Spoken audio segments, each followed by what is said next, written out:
Нурлат районы Ички эшләр бүлеге тарафыннан наркотикларның законсыз әйләнешенә каршы тору юнәлешендә билгеле күләмдә эш башкарылган. Бүлек каршында махсус подразделениенең барлыкка килүе дә нәтиҗәлелекне күтәргән. Ими раскрыты и направлены в суд 9 преступлений. Положительная динамика из всего количества выявленных преступлений. Практически 23% выявлено сотрудниками ГИБДД. Нурлатның Самара өлкәсе белән чиктәшлеге район территориясенә наркотиклар керүдә тискәре роль уйнамый калмый дип белдерде чыгыш ясаучы һәм докладын фактлар белән дәлилләде.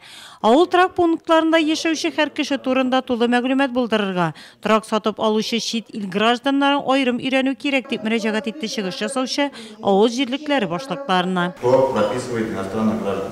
Имейте в виду, если они прописали у вас, они не живут, в отношении вас будет возбуждено уголовное дело.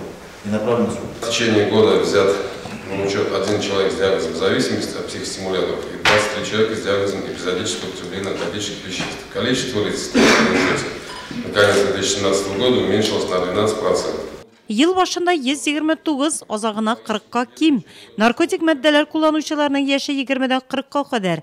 51% эшсезләр, шунысы куанычлы, араларында балик булмаганнар юк. Медицина хезмәткәрләре соңгы елларда наркомания белән авыручыларны ачыклау сыйфаты яхшырган дип саный.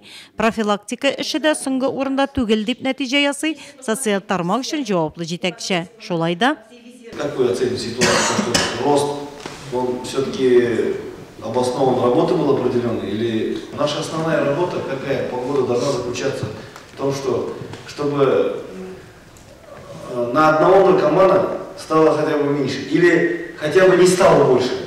Социаль патронажда торучы гаиләләр белән эшләү, негатив күренешләрне бетерү, гомумән халыкны сәламәт яшәү рәвешенә тарту буенча башкарыла торган чаралар байтак. Булар гына наркомания дип аталучы золымга каршы тора алырлыкмы? Чтобы были у нас результаты.